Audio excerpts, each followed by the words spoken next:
Here's a fun fact I just learned from Aging and In-Home Services. 9 in 10 Hoosiers want to live their lives in-home, at home, stay at home and age right there. Connie and Mary are working hard to make that happen for seniors by offering a full continuum of care. Is that what we want to call this? So what does that look like? Well, you know what is amazing when people get to know our agency is you begin to realize that we're not just an agency that is there for you when you have a crisis. We're an agency that's there for you just as you begin to figure out how you want to age successfully in your own home. So everything kind of starts with our Aging and Disability Resource Center, which is affectionately called the ADRC, and it's really that first call that most people make to engage with us. And that really allows them as a consumer to begin getting any information they may need, whether it's about how to stay healthy with preventive health classes, or how to get a resource if they need one.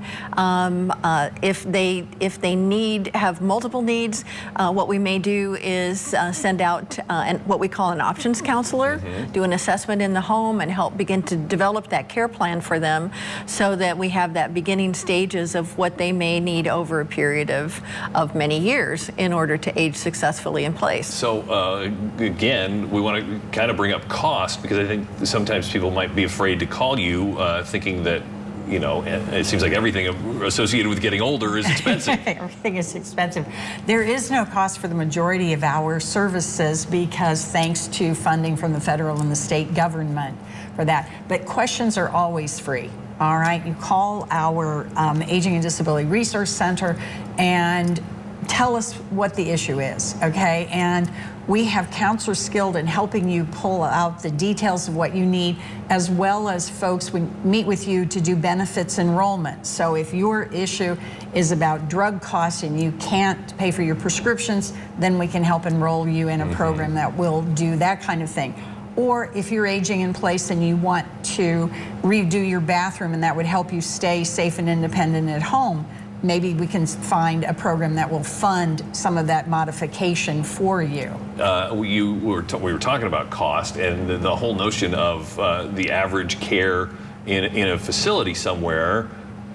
Do you have that statistic off the top of your head? That we live with that statistic, well, okay, yes. Yeah. Yes, the average month in a nursing home in the state of Indiana is almost $5,000. Okay. Whereas our services to support case management or to support a family caregiver who's providing those in-home supportive services is in the $300 to $500 range. So it's a huge cost savings to the state, as well as in the quality of life to the individual. So for whatever, I think, let me clarify that. So for $300, and you don't pay that to me. I don't pay that to you, No, right. no, that's the funding that we utilize from the state and federal government to support case management services or family caregiver for services. those who are qualified. For those who are qualified, okay. So in certain cases, people may not realize that there is help that could come to my home. Am I hearing that right? And we also, along with those federally funded programs, we also have a private pay program. So if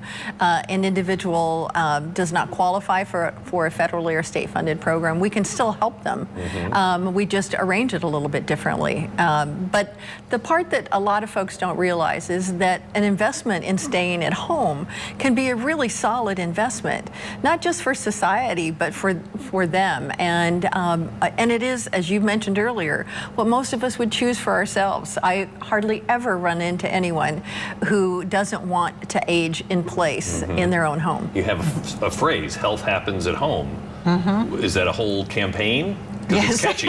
Yeah, it is. Yeah. Thank you. Can we copyright that? I don't know. Yeah, sure. I didn't come up with that. Well, one of the things we say is health care happens in settings. It happens in the hospital. It happens in your doctor's office.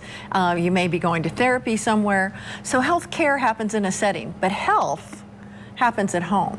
And there's a lot of research anymore that says that over 60% of healthcare costs in this country can be attributed to what are called social determinants of health, which are those things that really are non-clinical, but that make the difference in terms of an individual staying healthy and at home. Yeah. And that's where we live. That's what we do, is we really address those social determinants of health. So many times, though, it feels like, and we say this on almost every topic, you're so much better off if you plan ahead, and everybody's getting older, so it's something we all should plan for.